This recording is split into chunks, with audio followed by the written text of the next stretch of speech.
Good afternoon, everybody, and welcome to this live event organized by the ICR Facility on the topic of startup tax and how they can be an emerging instrument to foster the development of innovative, high-growth firms, especially in ACP countries. My name is Yasmine Galloul. I work for the ICR Facility. I'll be your moderator today. My first task is to inform you that this webinar is recorded. We'll be together for the next 90 minutes. After my current housekeeping remarks and the presentation of the agenda, I'll be glad to welcome representatives from the European Commission and from the Organization of African, Caribbean and Pacific States for welcoming remarks.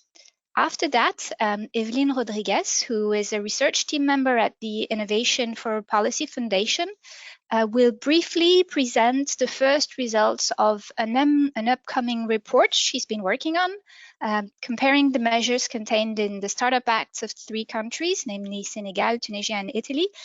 And she will also draw on I4 Policy's experience in the participatory processes that led to the development of these Startup Acts to propose a few recommendations for other countries interested in that process. We will then have a roundtable with 4 speakers from countries which have undergone such a process or from organizations supporting the development of startups. The audience will have the possibility to ask questions in the chat box of GoToWebinars, and I strongly encourage you to do this even during the speakers are speaking. I will now give the floor, if he is ready, to Miguel Campo Lopez, who is Policy Officer in the Private Sector Development, SME Support, Business Development Services and Green Economy Division at INPA at the European Commission. Miguel, yes, please. I am ready, and thank you, Yasmine, and welcome everyone to this webinar with the ICR Facility. As Yasmine was saying, I work in the European Commission, and I am also the program manager of the ICR Facility that it's jointly implemented with our friends from GIZ, Expertise France, British Council SMV, and it's financed by the European Commission, the OACPS, the BMZ, and the British Council. And I just would like to say just a few words just to introduce a bit and to welcome everyone, and to say that this is part of a number of webinars we've been developing over the last year, and a number of them focusing on one of the issues that we all know it's one of the biggest challenges on how to support MSMEs and how to bring access to finance to the ecosystem.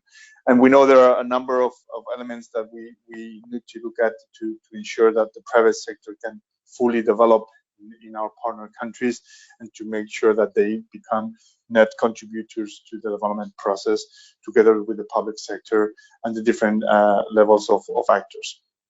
Today we will be discussing, as Yasmine was saying, about the Startups Act, and this is something we've been looking closely with the ICR, but not only with the ICR Facility. We are also supporting through the business-friendly program the Startups Act implementation in Senegal, through the work we are doing with the World Bank colleagues that I think will be present today. So from different perspectives, we are looking at this in the Commission. It is part of our overall strategy to support private sector and to make sure that we can facilitate their growth and their contribution to job creation and equal and sustainable growth in our partner countries. So I don't want to say too much, because I think today we have a very, very complete and very high-level panel of experts that will provide information. But just to say that that from the European Commission, we are committed with the ACP countries, and we are committed to provide support to ensure that through the ICR Facility and other instruments that we have, we can actually achieve the goals that we all have been given for the 2030 agenda. And that please follow up on the ICR activities. It's not only these webinars, we are doing a substantial number interventions throughout the ACP region. And a lot of it, I think it's valuable not only for the direct beneficiary countries, but also for other countries who can take lessons learned and actually become requesters of the support of the ICR facility. I will leave it here and give the floor back to Yasmine, and hope you had an interesting and fruitful discussion today in the webinar. Thank you very much. Thank you, Miguel, for your kind words and for your continuous commitment to the ICR facility. I'll now invite Mr. Escipión Oliveira Gomez, who's Undersecretary General in charge of Structural Economic Transformation and Trade Department at the Organization of African Caribbean States, and who is also very committed to the ICR facility to give welcoming remarks. Thank you very much, Yasmine, and definitely the OACPS under the leadership of His Excellency, Mr. George Rivelo Pinto Chicote, is very committed to important programs like the ICR that help our private sector really to navigate the difficult times and also to achieve their competitiveness. So definitely the OACPS supports the ICR and the action it has been taken. We are very proud of that the ICR has included all 6 regions from Africa, the Caribbean, and the Pacific. And the theme that we'll be discussing today is of the utmost importance, really startups. How can we really promote innovation, creativity? How can we give more tools to our private sector to be able to succeed in a very competitive and complex world? As Miguel has explained, the OACPS EU Private Sector Development Strategy seeks to assist us. The OACPS has been working with the European Union for a long time. We have recently signed a new partnership agreement that will help enhance our competitiveness, and we do hope that together we can continue to forge a better future for our people. We do believe that is by private sector support, by the creation of employment, by the creation of wealth, that our countries will ultimately defeat poverty by really integrating themselves into the world economy, but a different world economy that the one sometimes is offered to us. So those are our challenges. In all actions that we are implementing with the European Union, we always seek to support the vulnerable groups, women that lead a lot of our SMEs, and youth being really, I hope, at this particular stage, those creating startups.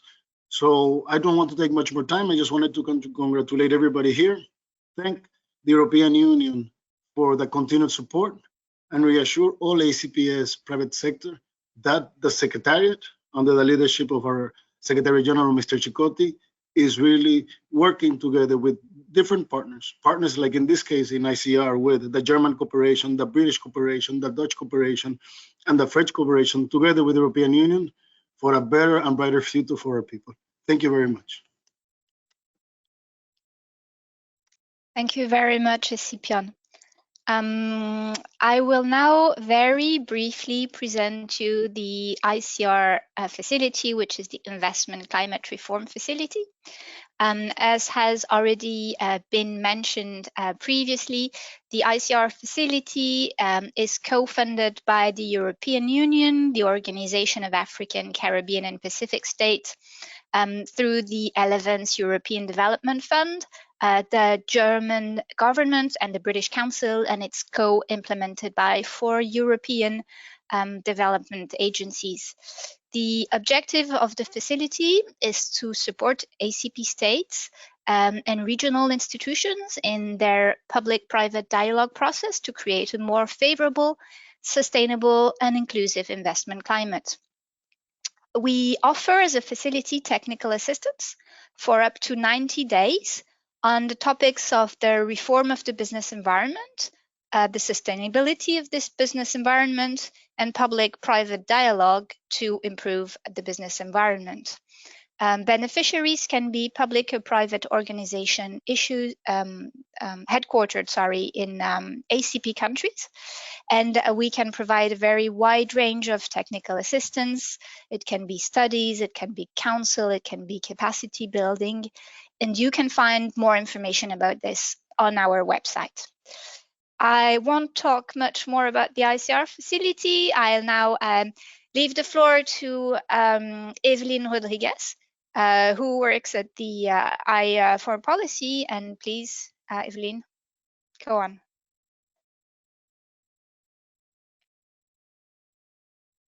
You're muted.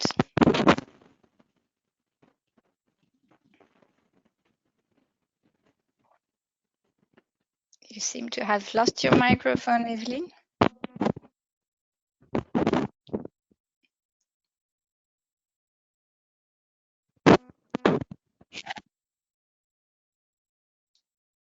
We still can't hear you.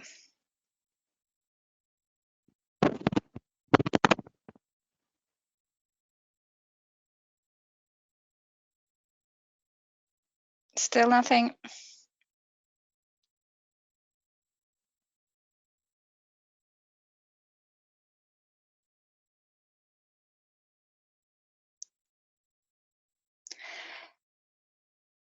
Okay, so we'll give a few minutes to Eveline so that she can find her microphone again. I'm crossing. Can you hear me now? Oh yes, I can hear you. Yes, great. Thank you very much. Go ahead. So everything was working fine just a few minutes ago. So thank you, Yasmine. So I will be briefly presenting a report that we drafted on Startup Acts as an emerging instrument to foster the development of innovative high-growth firms. So just for a very quick summary of what we're going to be discussing, first of all, I will present the key definitions of a startup and a startup act. Also, I will make a very quick overview of the adoption of startup policies and measures and startup acts all over the world, and especially in Africa. I will also be discussing why ACP countries should consider having startup acts. And I'll follow by just a brief comparison of different provisions from the Italian, the Senegalese, and the Tunisian Startup Act. And finally, I'll make some very few recommendations on how to design a good startup act. So first of all, the first question is, what is a startup? Of course, every country has its own definition of a startup and its own criteria when it comes to defining what's a startup. But we can say that generally a startup is defined as a company in its first stage of operations with the ability to scale and grow rapidly. According to the European Economic and Social Committee, all startups are SMEs, but not all SMEs are startups. There is some differences, and especially in the setup and the vision of companies. We can also say that startups are generally requiring much more capital than other classic SMEs. Now, when we look at what's a startup act, so a startup acts are legislations, generally comprehensive legislations and regulatory frameworks that aim at fostering entrepreneurship, and especially high-growth entrepreneurship. They're generally a set of different incentives for this particular type of firms. It could be tax incentives, subsidies, financing measures, and so on and so on. Startup acts are also can be also defined as a process and a collaborative process, because we've been noticing that many startup acts were adopted through a collaborative and a participatory process. It was the case in the Senegalese Startup Act, and also the Tunisian Startup Act, where we saw that non-traditional even stakeholders from both public and private sectors were involved in particular grassroots entrepreneurs, incubators, innovative hubs. So in this sense, startup acts are a very particular type of instrument that could be very interesting because of this process. Now, just for a very quick historical overview of startup policy measures. Before talking about startup acts, we saw around the 90s that some countries started targeting particularly startups in policy measures in countries such as Finland, Netherlands, and Scotland. Later, other countries also started adopting particular measures to target startups. We can give the example of the French program called Jeune Entreprise Innovante, which is a program to support young innovative companies, especially with a tax break. In Asia, for instance, India and Israel are standing out because they have a very interesting policy strategy when it comes to startups. And the policy combines different policies, programs, and legislative amendments. However, all these policies that I just mentioned cannot necessarily be qualified as startup acts because they are, first of all, often limited. They are sometimes isolated instruments in the general legislation of the country, and they are not part of a broader legislative framework. So as I mentioned previously in the definition of Startup Act, the particularity of the Startup Act is that it's a comprehensive legislative body codified that has a lot of different measures combined to target specifically startups.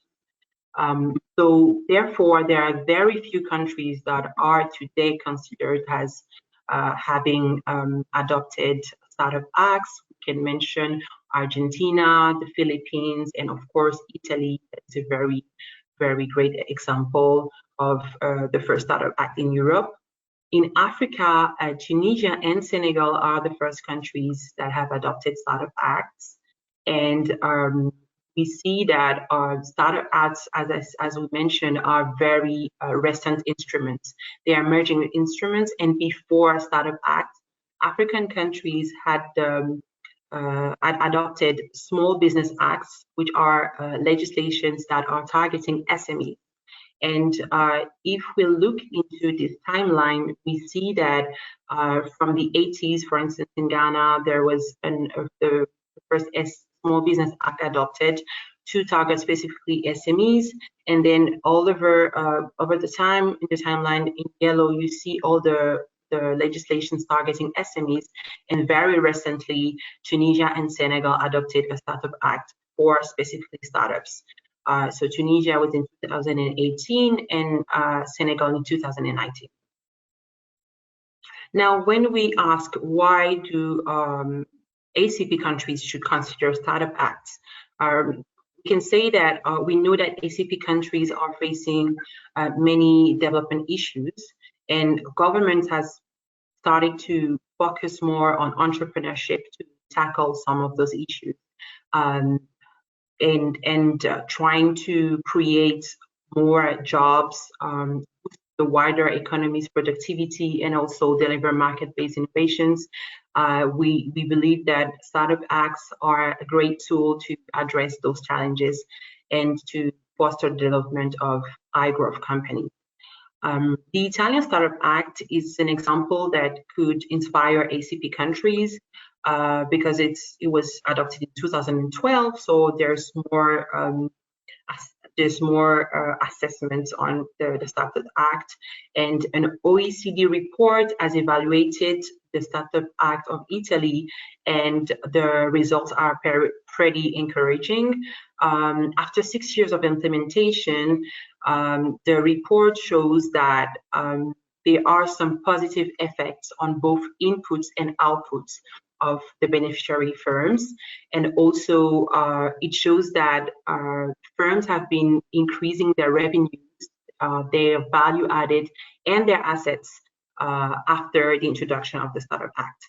they've also been able to access more credit from banks and VC fundings. Now, when we get a closer look at the Italian, the Senegalese, and the Tunisian Startup Act, in the definition of a startup, we notice that there are couples of similarities and differences in the way they define the criteria for a company to a startup. First of all, when it comes to age, so the years of existence for the companies, the three countries decided to limit, to have a condition in regards to that. Both Tunisia and Senegal require that the company is less than 8 years old, and in Italy it's 5 years. The size of the company is also relevant for those countries, and especially Tunisia and Italy. We see that in the Tunisian Startup Act, the firm has to have less than 100 employees. Its total balance sheet and its total turnover cannot exceed $5.3 million, and in Italy, the yearly turnover has to be lower than 5 million. So there is also criteria around independence in the three countries. In Senegal, the company that wants to be a startup needs to have its headquarters in Senegal and needs to be owned by a Senegalese national or resident. In Tunisia, it should be held by individuals, venture capital investment companies, collective investment teams, seed funds, or any other investment body or foreign startup. In Italy, the headquarters has to be in Italy or in Europe, and it cannot result from a merger, split up, or selling of a company or a branch. So the first three criteria that I mentioned are pretty objective criteria. And then we have other criteria that we qualify as discretionary, just because they require an evaluation of the situation of every firm. They are criteria around innovation and scalability. So you find those criteria in the Tunisian and the Senegalese Startup Act, and there is a need to evaluate the business model of those companies to figure out if they have the innovation criteria.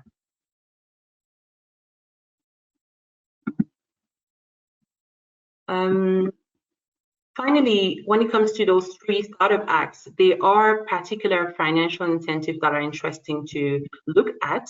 And the three countries have different strategies when it comes to helping those firms to have better financing. In Italy, the Startup Act has chosen to improve startups' access to both equity and debt.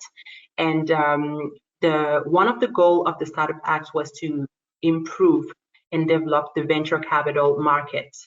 And the Startup Act was also trying to facilitate the access to banks, loans through a guarantee fund for firms that would register their company. In Tunisia, the strategy was more around improving the financing tools for three types of actors: the entrepreneurs themselves, the startups, and the investors.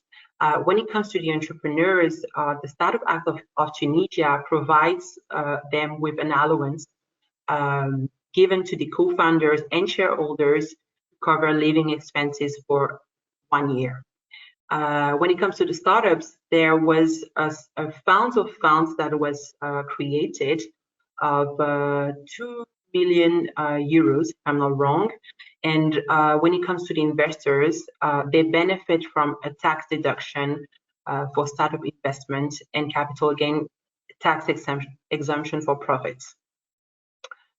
In Senegal, the strategy was probably less specific, but the Senegalese Startup Act says that startups can benefit from different funds, and you also recognize the fact that traditional financing methods are not adequate to specific needs of startups.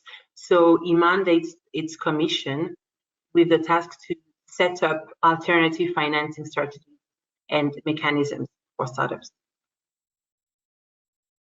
Now, I'll just briefly talk about the recommendations, very briefly to be mindful of the time. So we have 6 recommendations when it comes to designing startup acts. The first one is to have a participatory process. So we believe that is very, very important. It's a process that allows for a better understanding of the needs of startups themselves. It also creates social capital, ownership, and better accountability. And we definitely think that it's a great tool to strengthen distinct public-private dialogue in the country. Second of all, we think that thinking ecosystem is key when designing such a policy. In fact, ecosystems take a lot of time to build, and we think that those policies have to be long-term and really incorporate by involving the ecosystem and also taking in consideration the need for the ecosystem to grow in the process. We think that the first thing to do is also to look at the bigger picture and address framework conditions. The Startup Act can be the opportunity for the government to look into the business environment in general and try to improve it, not only for startups, but also for all businesses in the country. We also think that the beneficiary targeting has to be very clear and objective, and has to set criteria that are really easy to verify, and that would promote a more objective way of attributing the status of startups. I'll be quick on this. So I will slide. So the 5th recommendation is to have open implementation and monitoring and evaluation. We realize that monitoring evaluation is very, very important for the success of such a policy, and it allows for iteration along the process and making sure that the process is evolving and is adapting to the needs. So finally, we see the importance of controlling the negatives and looking into all the impacts that the Startup Acts can have. Of course, not everything can be solved just with the policy. It's very important to look into different structural issues that country can have, and then we have to make sure that there is no negative impact after the adoption of a Startup Act. So these are a couple of things that we need to be cautious of. And I will end here, and I'll be willing to answer any question. Thank you. Thank you, Eveline. As information for the audience, you will be able to download the presentation from Eveline in a couple of minutes from the GoToWebinar software. We are now going to go to the roundtable discussion, and we are very lucky that we'll be able to speak with representatives from 3 countries where startup acts have been developed in the past. I will first ask a question to Mrs. Rim Jarou. Mrs. Jarou, you work at the Ministry of ICT in Tunisia, and you had the Smart Tunisia program that promotes startups and job creation. You were actively involved in the Tunisia Startup Acts and the strategies around it. Could you please tell us what were your government's motivation and goals for adopting a Startup Act? Thank you for the presentation and for the invitation. What I can say is how all this started. It was more the ecosystem that pulled us as a government than us as a government being very voluntary or having the initiative on putting in to put in or to have this Startup Act and the strategy in its whole as not Smart Tunisia but Startup Tunisia. So this was the first thing that happened and why we've had this Startup Act. So it was a demand and a real need from the Tunisian startup ecosystem to have a framework that could facilitate their development, their lives, and their let's say internationalization, going international. So this was the first reason. It was a demand, it was a need, and as a government, we had to have an answer to these challenges, to these obstacles, and to this problem they are facing as Tunisian companies, let's say at first. And then came the idea, why Tunisia? Why Tunisia? Tunisia should be a startup hub, and it should be a positioning, a sort of positioning in a region, in a very competitive region, especially in the ICT and in the digital sector. So it was a choice as a public sector, as an authority, and as a government. First, we've had a big assets, our innovative and our young innovative and very dynamic startups ecosystem. We should promote, we should encourage, and we should support.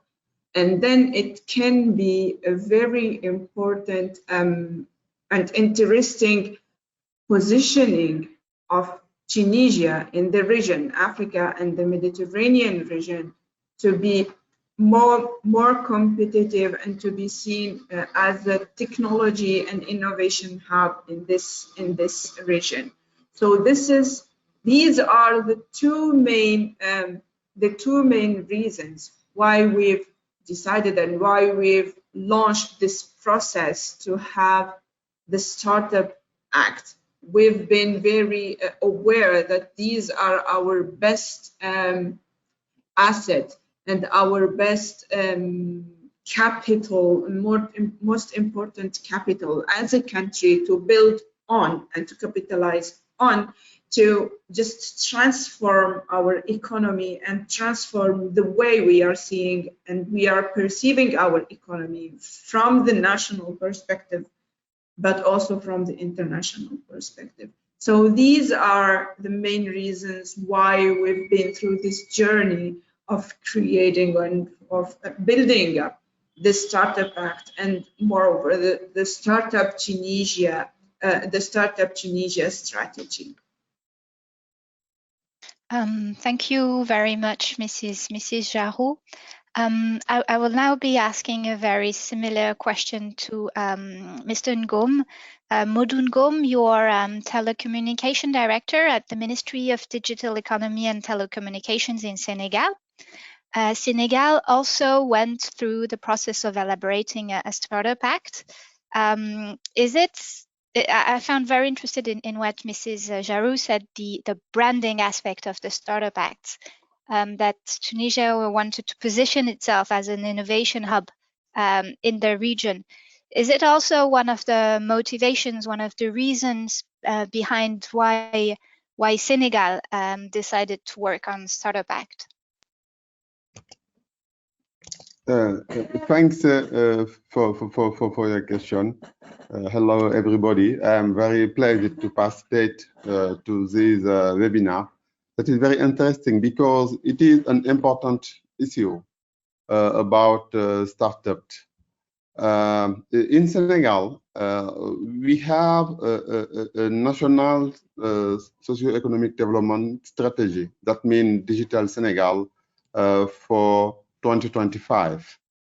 And this strategy comes from a larger national strategy that means Plan Sénégal Émergent for all sectors. And in our digital strategy, that was important that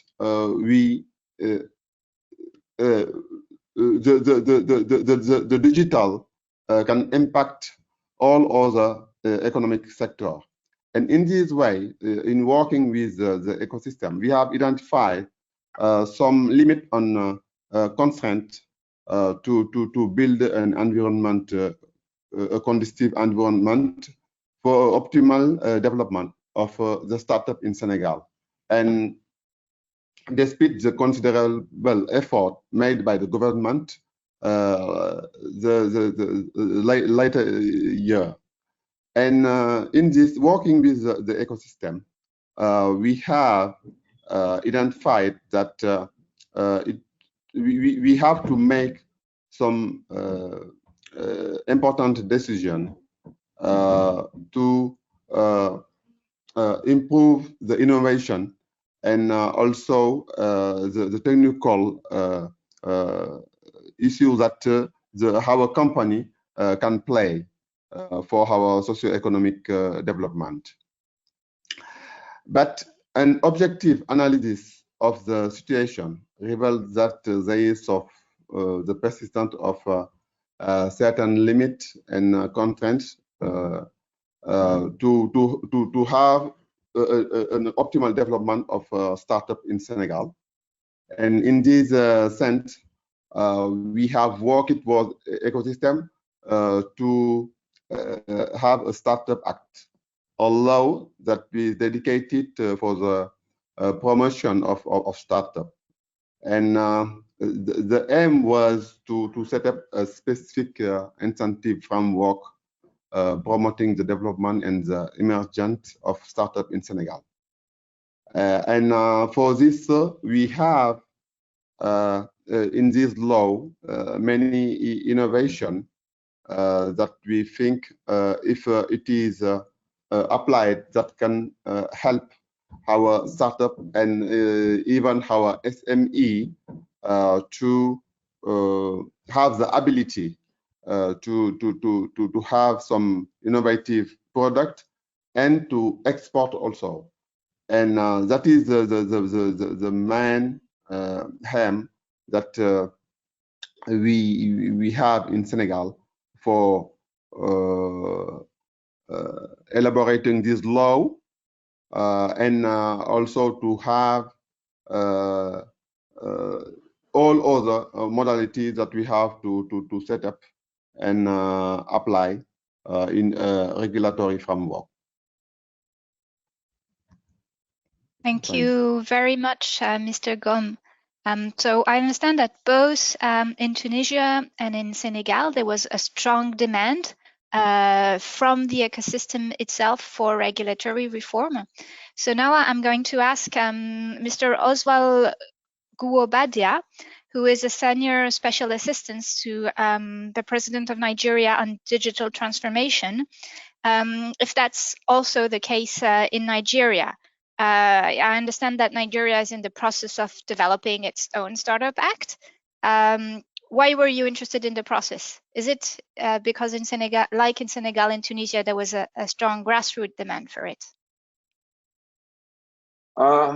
Thanks, guys. Thanks for inviting me to this. I will start by saying, yes, there is a very strong demand from the ecosystem to have regulatory reforms that help, create the runway for businesses to run on.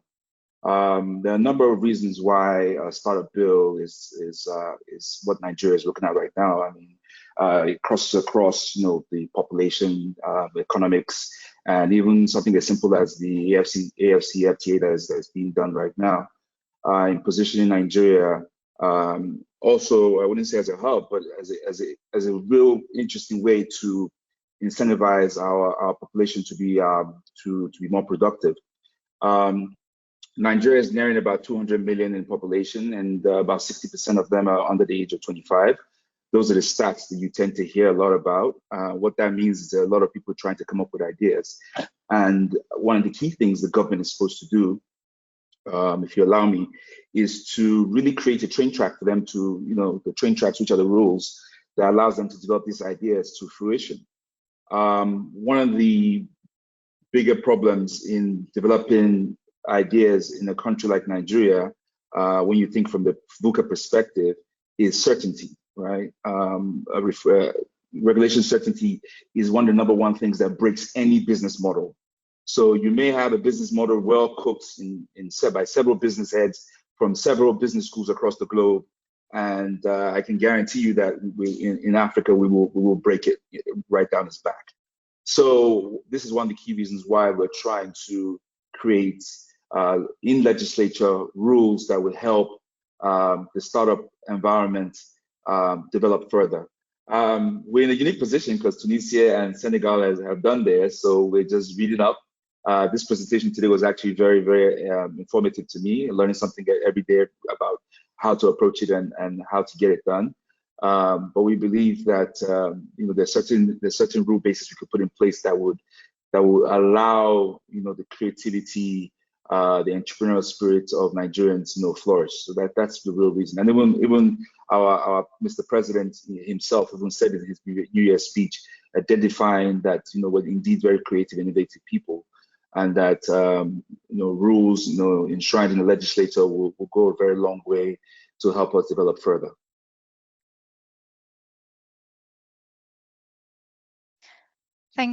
Thank you, Mr. Goubadia.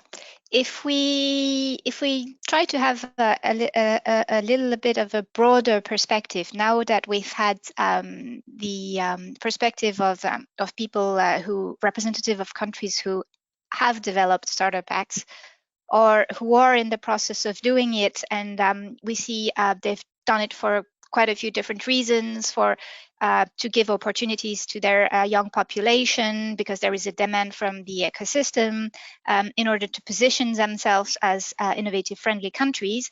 I would like to ask Mrs. Hélène Olafsen, who works as a senior private sector specialist for the World Bank and who's authored a book a couple of years ago about high growth firms and policy enablers. What do you see as the rationale for ACP countries to explore these kind of legislations for supporting startups and innovation, even, broader than only startup acts?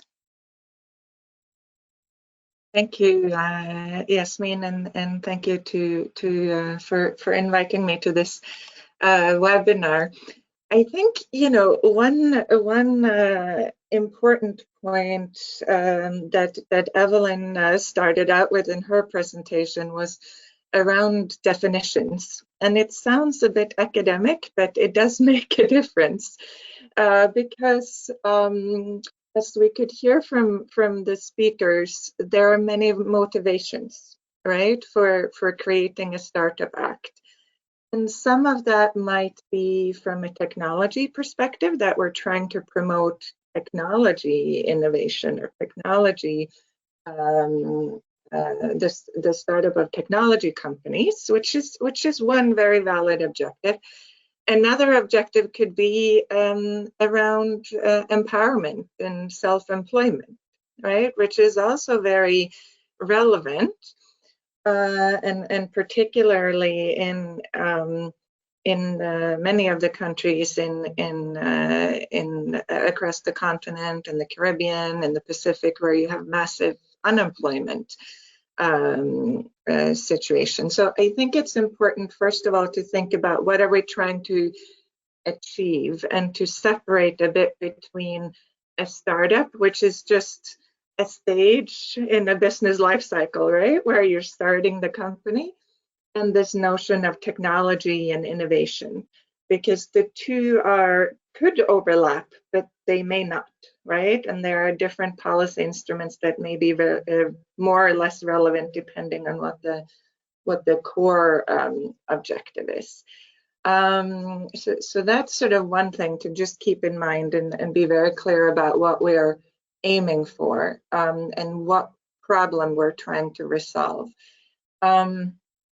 Now, having said that, this whole idea of focusing in on enabling the entry of new firms into the economy is crucial, right? And I think that's one of the positives that this sort of buzz around Startup Acts have created is sort of zeroing in on what is required at that very early stage of a business formation and launch. and that the sort of incentives and the sort of assessment of risks that an entrepreneur makes at that stage is influenced by different factors than someone who's been in a business for a long time, right? And so being able to see regulation, access to markets, access to infrastructure, access to skills, all of these things from the perspective of an entrepreneur that's just starting out, that's a very important sort of lens to take as we develop policies. On technology specifically, and technology startups specifically, I think here one of the core areas, and our colleague from Nigeria mentioned it, uncertainty, right? So uncertainty in terms of political, the political realm and regulatory predictability and all of those things is one thing. The other is that in technology, we don't know the future, right? We can't project how exactly the business models and products and services that are being developed now, what implications they will have for society. So just coming into this meeting, for example, I just saw a message in my inbox about consumer protection and fintech, right? Which is now becoming a very important concern that we need to take into account. But we have to be careful in the sort of tech startup world not to put, there's a balance, right? We have to allow innovation and then mitigate the risks.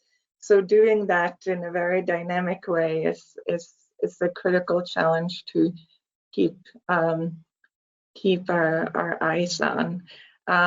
Maybe just one last point I'll say on this is, as we focus on startups, keep in mind the next stage as well, sort of the scale up. So one thing is getting started, but what I've seen in many countries is that a lot of the problems actually come not at the start, but as the firm actually converts from sort of pre to post revenue, as they start to scale a little bit, then all of a sudden you start encountering quite significant barriers, for example, related to labor regulations,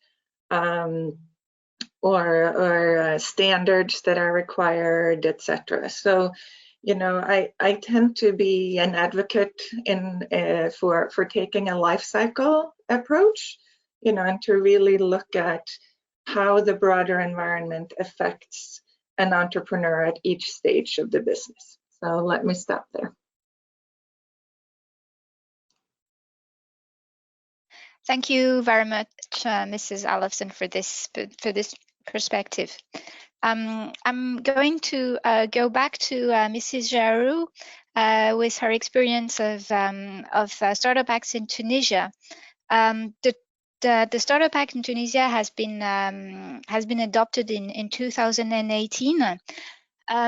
Has the government had the opportunity to make a first evaluation of the impact of the measures? And if so, could you talk to us a little bit about that? Thank you. So as you said, we've started, the law was adopted in 2018, and the implementation properly took some time. So we've started to implement with the first labels in April 2019. And just to explain a bit this concept of label. So the label is saying that this is a startup that could benefit from from the Startup Act incentives and so on. So we wanted to create a dynamic. We wanted to brand the country as a startup country or a startup nation, And to some extent, we've succeeded to create this. So today we have 475 labelized startups, meaning innovative, scalable, and having all the components of an innovative startup. So this is a big achievement for us to create this dynamic and to push people and to push entrepreneurs and to facilitate to these young entrepreneurs or these young people having ideas and having innovations to just go through the journey to create their startups and to have us with this Startup Act and with this whole strategy supporting and helping them go through this journey. So from that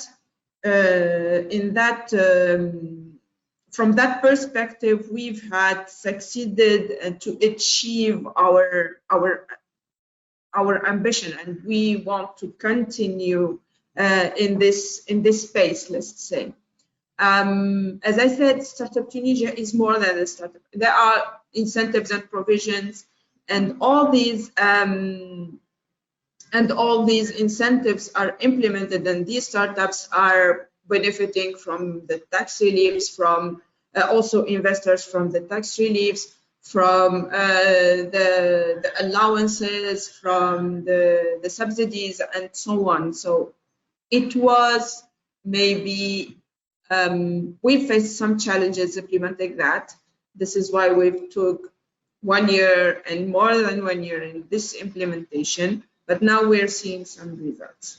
Now we're facing, how to say it, we're facing other challenges than the regulatory framework.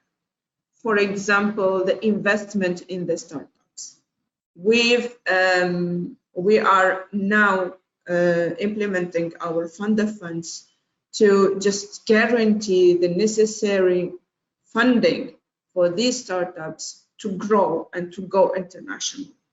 So this is a need. So in Tunisia, it is easier to start your startup, to be for the early stage, seed stage, and the very first financement and investment mechanism does exist, but to grow, to go to Series B's and above, it's not available. And this is one of these things, one of the challenges we are working on today, and we are implementing today, and we need to go faster in that place. Investment is very important.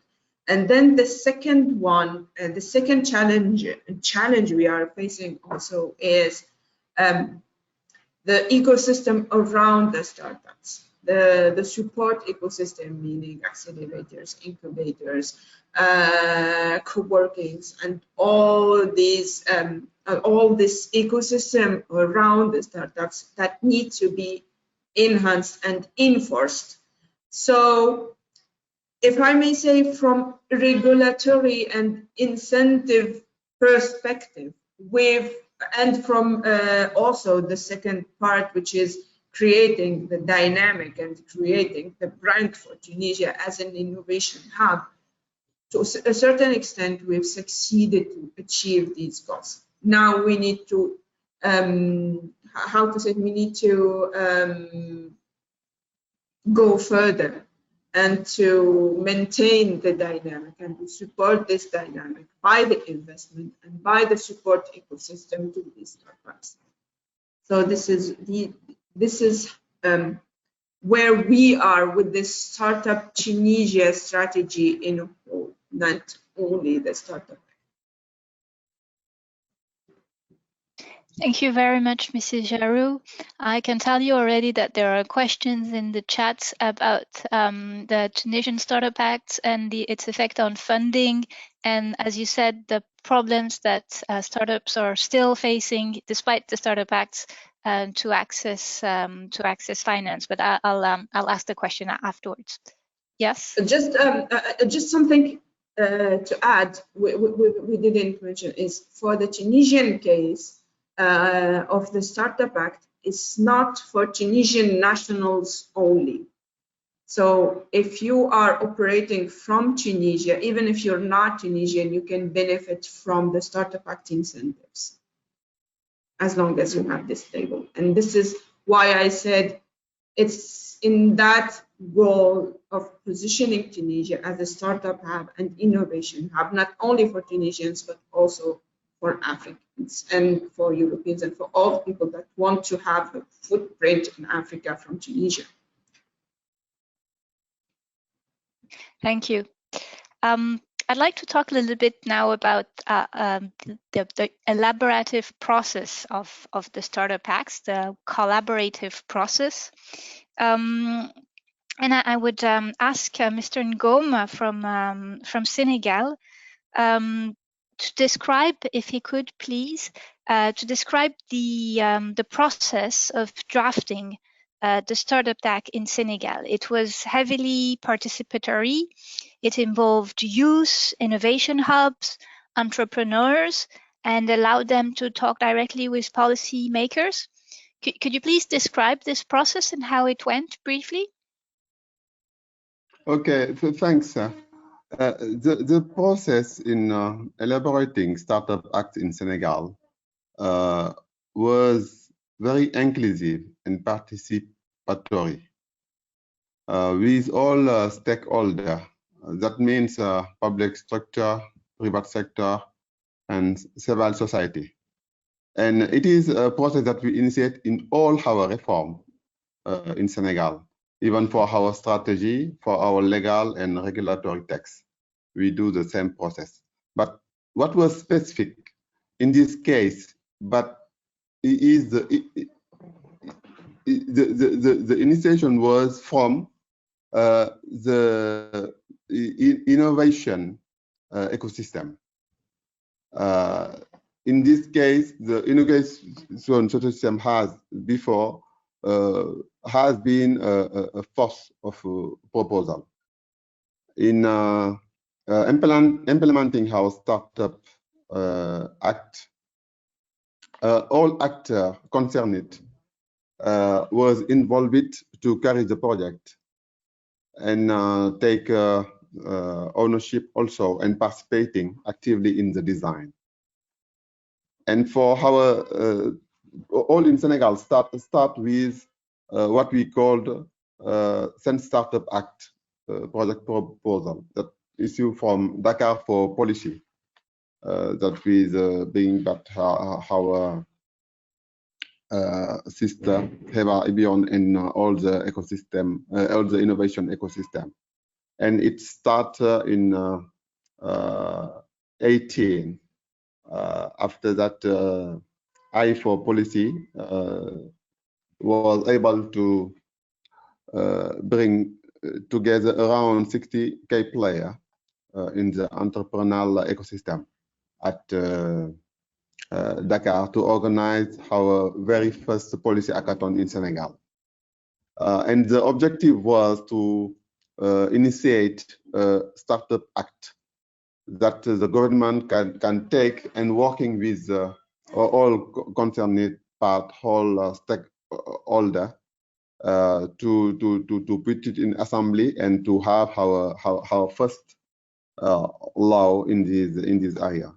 The approach was interactive and dynamic also because all involved stakeholders try to identify the best idea and the best practice for accompanying the innovator.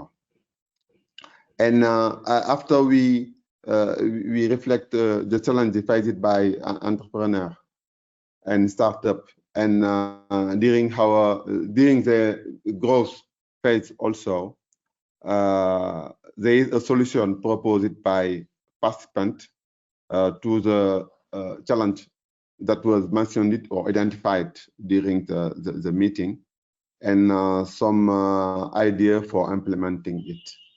And we gather all this and get our first draft with specific solution that we need to address for developing these issues that was very important in our digital strategy, how I stressed before, because there is this axis 3 that was for promotion of an innovative digital economy that creates value. And this startup act will come on time in implementing our digital strategy. And after that, there is all other public ministry and so on. That means Ministry of Digital, Ministry of Finance for economy, and also some other structure that was involved in working with a startup every day. And after that, we, as I said before, with this participatory process, we get our first law. That means our startup act in Senegal. That was very inclusive process. Thanks. Thank you, Mr. Ngom. I think I'm going to ask you another question now that you have described this process. Could you please tell us what would be your recommendations for other countries that are engaging in the same process? For example, Nigeria. What would be your key advice for other countries developing startup acts through this open process? Yes, it's what I advise for other country also, because you know, people working or having some content in an area. I mean, for example, if we have a company or if we have a startup struggling every day for solving some constraints, and when they see that they are not enough accompanied by the government, they know what they need to have solution about to solve this problem they encountered, and letting them proposing first draft, it may be a good thing. After, of course, the government can take it and involve all structures that should be engaged for working with the issue identified by the innovator, and try to see what to do for the best things to do, and what is the best practice that has been identified to implement the Startup Act. So, of course, it is. I think that it is some best practice that we should share with our other friend country in Africa.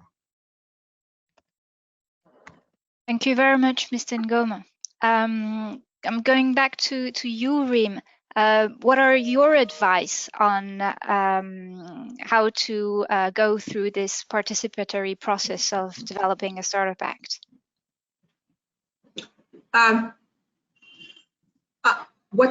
There is also a balance to find between participatory, let's say, process and the choices and the public policy process itself. So there need to be a balance so we can all converge to let's say to a common vision. What we've made here in Tunisia, as in Senegal, we've been doing the equilibrist move to just find the right balance between involving the ecosystem and playing our role as public actors. So this is the first advice: is to find the right balance to be let's say how to say it, to be very aware of the ecosystem needs and requirement, and to have a look on what's happening on the international scene. So just to know what is the way to take regarding SMEs law or entrepreneurship law or startup law or being opened or closing, or it's a very country specific. There is similarities, but it's a very country specific process. For us in Tunisia, the choice was open up and to involve our ecosystem because they know better than us what's happening. So this is maybe my thoughts regarding, it's not really any advice, but it's my thing regarding what helped us and what we faced as a challenge and what we wanted to do as Tunisia regarding this Startup Act or this startup framework we are developing and implementing now. Thank you very much, Mrs. Jarou. Ellen Olafsen, if you would please, you've heard the experiences, well, you've heard about them before, but you've heard today also the experience of Senegal and Tunisia and their advice on developing startup acts. You've also heard their the policy recommendations that Eveline has briefly presented at the start of the webinar. Is there any recommendations that you would like to emphasize, things that are really important in the development of this process? Thank you, Yasmine. Yeah, you know, I like the principles, the recommendations that Eveline outlined. You know, I think on this subject of participation, it is a great way of understanding what the real needs are, but there is, you know, and I think it can contribute to creating trust and creating a more understanding amongst different stakeholders in terms of how they see it, right? Because each actor experiences the ecosystem differently, and bringing them together in the same room can help in terms of building a more mutual understanding. I also have sympathy for the argument that Rim mentioned, that you know you sort of need to balance the participation with the regulatory sort of development process itself. And of course, most actors in the entrepreneurship ecosystem are not legal drafters, you know. So it's that's a whole profession in itself. But what's important is that process of listening and the process of not just participation in the design of the act, but also as the act is being implemented, because it will need to be adapted, right? We don't have 100% foresight. Not everything will go right. Some things might be delayed. And having sort of a continuous framework for engagement and monitoring and adapting, I think is important. One of the sort of core recommendations from Eveline's framework, and that I can see the other panelists are also embrace, is this engagement of the whole ecosystem. And one of the reflections I've made is, you know, many of the ACP countries are quite small. No? It's a small market in terms of looking at early stage finance, for instance, and there might not be a lot of you know, experienced entrepreneurs to tap into, etc. But what we see now is more opportunity to tap into regional ecosystems. So, you know, for instance, Nigeria, I think now Lagos is one of the biggest startup capitals in the world. So you have there are regional ecosystems that smaller countries can tap into. And so as countries think about the ecosystem and governments think about actions to enable entrepreneurship, sort of drawing a broader circle around the region and tap into that broader environment, I think it can be a good strategy, because the scale might not be there from the beginning to set up the full infrastructure domestically.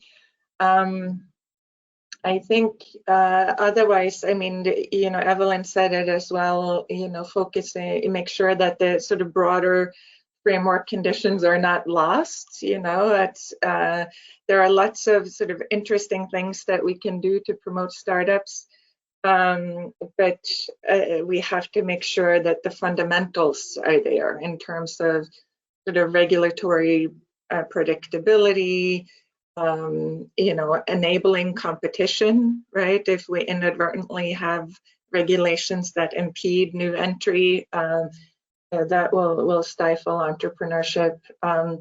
Rules around insolvency, bankruptcy, all of those things, you know, will affect the way people think about taking the risk of starting a company. And so it's sort of fundamental to have that in place. I think, you know, maybe the sort of the last thought on this is I think I mentioned it earlier as well, but just being ready to adapt. You know, I think this is a very fluid environment. There's a lot of things that impact entrepreneurship, especially if you're talking about tech entrepreneurship.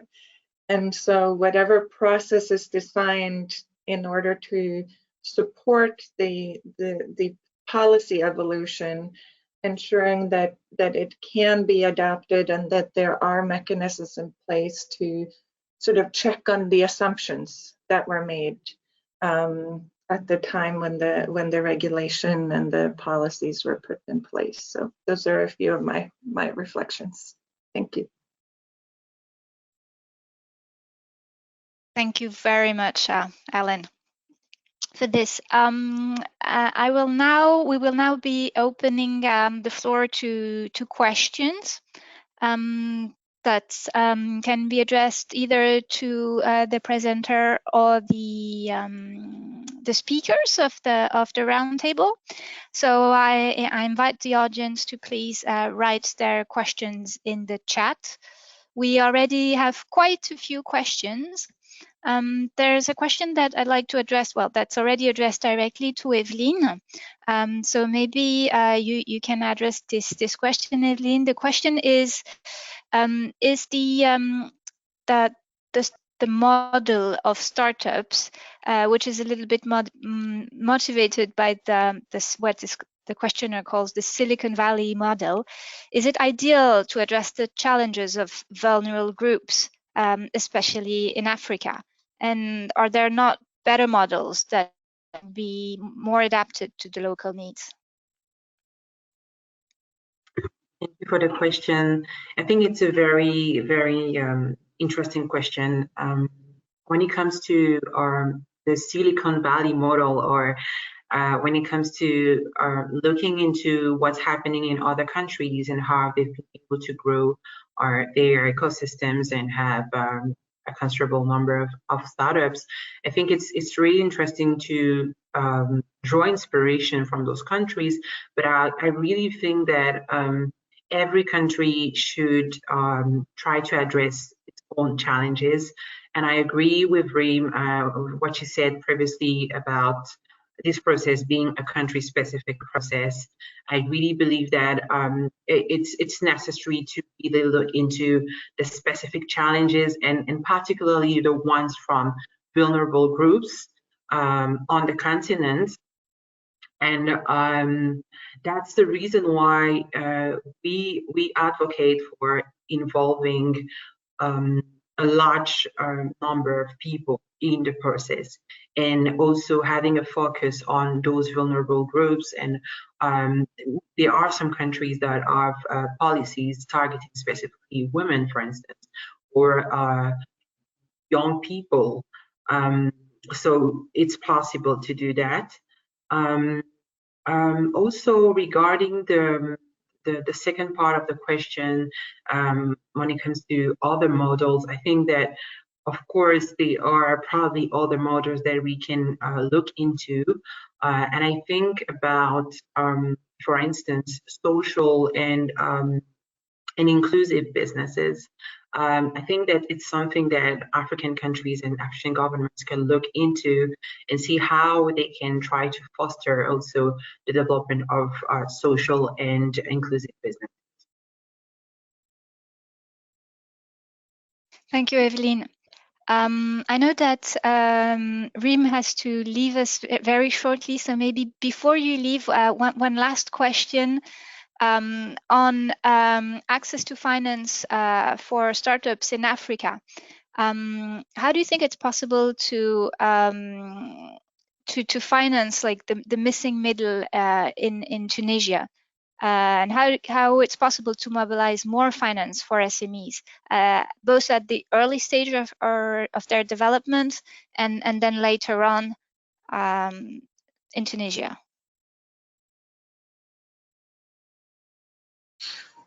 Well, what we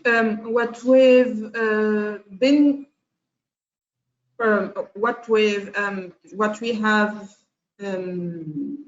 I lost my English words.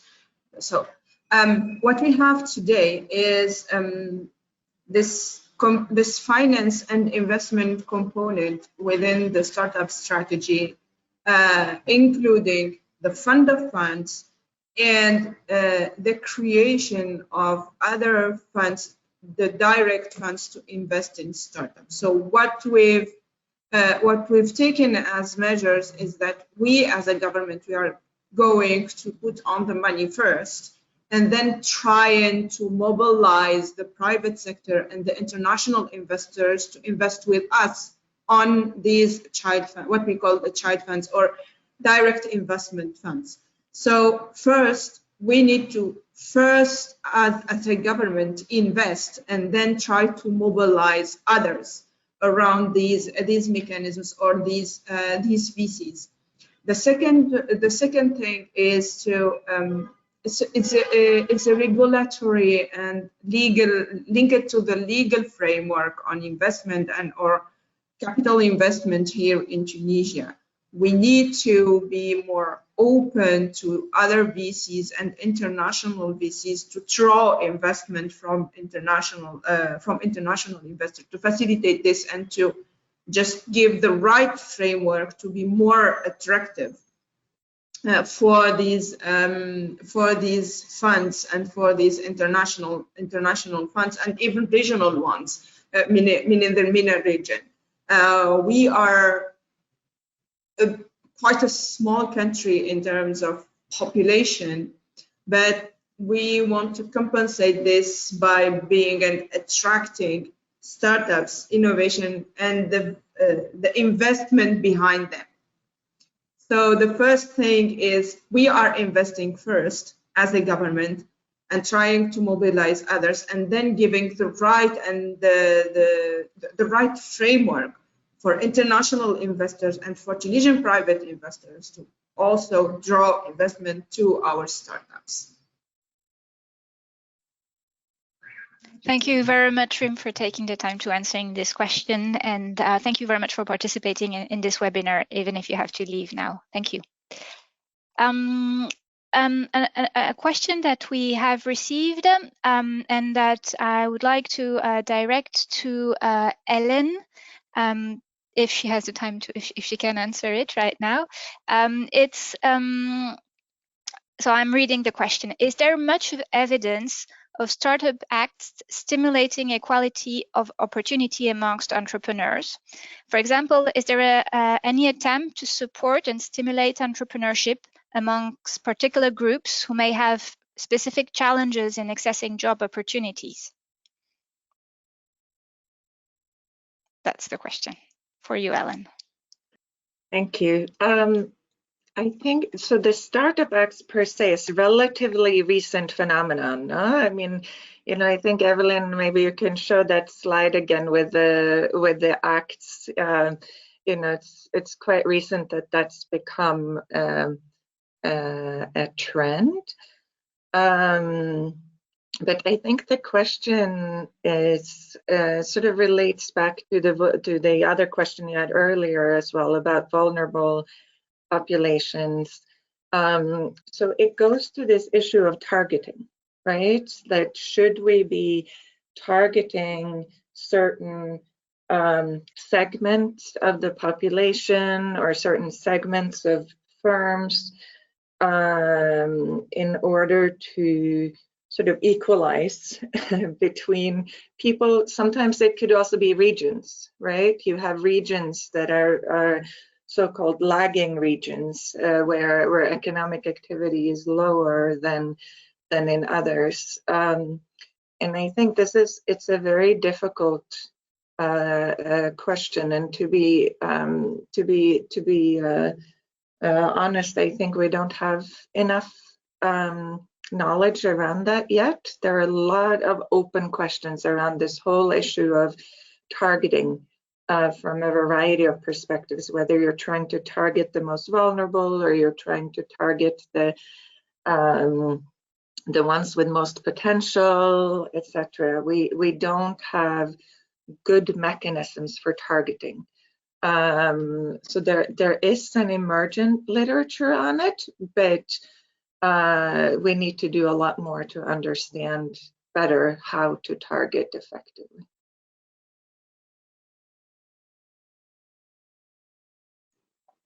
Thank you, Ellen. I have a question for Mr. Guobadia. You said at the beginning of the first time you spoke that you learned quite a few things. You learn every day, but you learned quite a few things. You found Eveline's presentation interesting, and now you've heard a little bit more about the experiences of Reem and of Mr. Ngomi in Senegal. Now that you are initiating this nationwide process of co-creating a startup act in Nigeria, what is your reflection on the advice that you have heard from your colleagues in Tunisia and Senegal? What do you take of it? It's very informative. Some of it we've read up before because we've been doing some background read up on what's happened in Senegal and what happened with the process in Tunisia. It was good to hear more because basically what you get is the pains that you're beginning to see come in front of you. You're hearing how it was dealt with, right? So the whole balance in between understanding what the ecosystem wants and actually understanding what the different dimensions of the ecosystems, the investors versus the actual developers versus the different sides of the ecosystem, understanding that balance and then balancing that against the regulatory process, which is on its own thing. I think somebody on here said earlier that app developers are not bill writers or act writers. So this is it's a totally different mindset. So translating that need and that requirement into actual legal language is going to be an interesting experience. So we are taking it all in. I mean, this conversation has been great to me personally and to the process, I would say. Taking it all in and trying to get an understanding of how we continue to map out our stakeholders, which we believe is critical and not just map them out, but map them out against time, as in when exactly in the process do you need to engage these particular stakeholders in this process. And then understanding how that applies to the content development, which we've started. I always tell people that a lot of the problems are very much known. I think what's not known is how to effectively deal with them.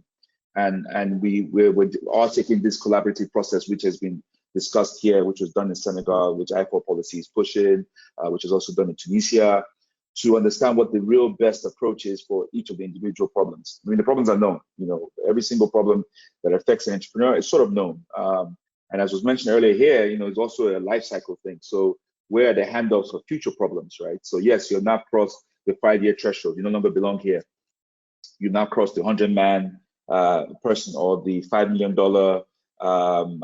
threshold that's been stated, what does that now make you? Does that mean that you no longer experience the problems that will come up as we do business? So some of these things need to be built into, how you position and develop the startups, hoping that this language actually helps to develop business models that will survive in our environment. And also, as was mentioned, Nigeria is a big country. We're definitely just looking at our borders, right? So you definitely want to be in Senegal. I would definitely want to be in Tunisia and every other parts of Africa, where our ideas that were created by people here definitely flourish across the continent. So how we inter-exchange or connecting points with other startup builds is also critical. And I guess because we're early in the process, we don't have too many of the startup builds to look at, but the ones that we do have, we'll look at and study closely to understand how to best engage them going forward.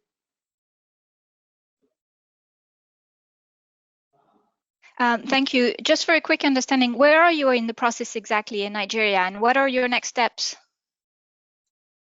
So right now, we're still very, very early on. We actually just recently, the ink on a legal team is drying right now. We took the approach of actually hiring a legal team, although we know we could have got some volunteers, but we didn't want to take that approach. So we actually have two legal houses that are going to actually do the drafting, and they have experience writing bills in Nigeria before. And we're about to start the collaborative participatory process to actually run the different rule bases through to get a sense of what the right approach is. But we're definitely moving along, mapping stakeholders, pulling people in, getting the government stakeholders in, ecosystem stakeholders are being brought in on a day-to-day basis, and we're pushing through. So we're still very early on in the process, but I will say we're trying to run a very, very aggressive process. It's one of those things that when it's done, then we'll talk about it on how quickly we're able to do it. But we want to actually do it within this current regime, so that would mean that we'd have to drive it quite aggressively to achieve that.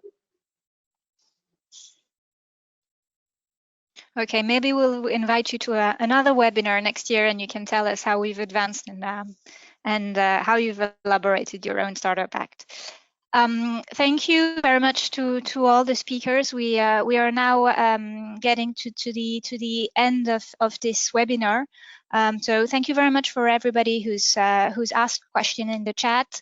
Thank you to Eveline. Thank you to the participants in the roundtable.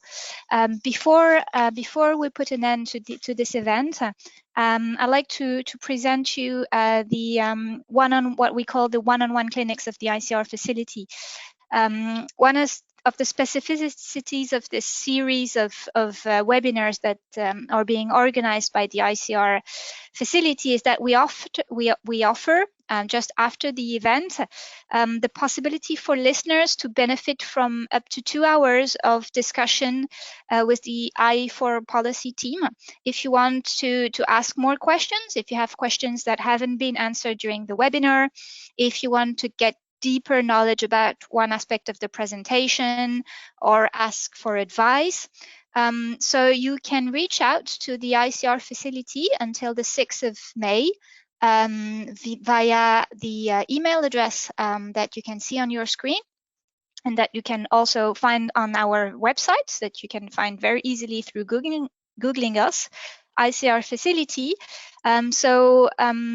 If you are part of a public or a private organization from an ACP country, you can benefit from these one-on-one clinics. Please, in your email, state the name of your organizations and your question, and we'll come back to you as soon as possible. So that's it for today. Thank you for the listeners. Thank you for the participants. Could you please take a couple of seconds to answer the short satisfactory survey. Sorry, I forgot my word.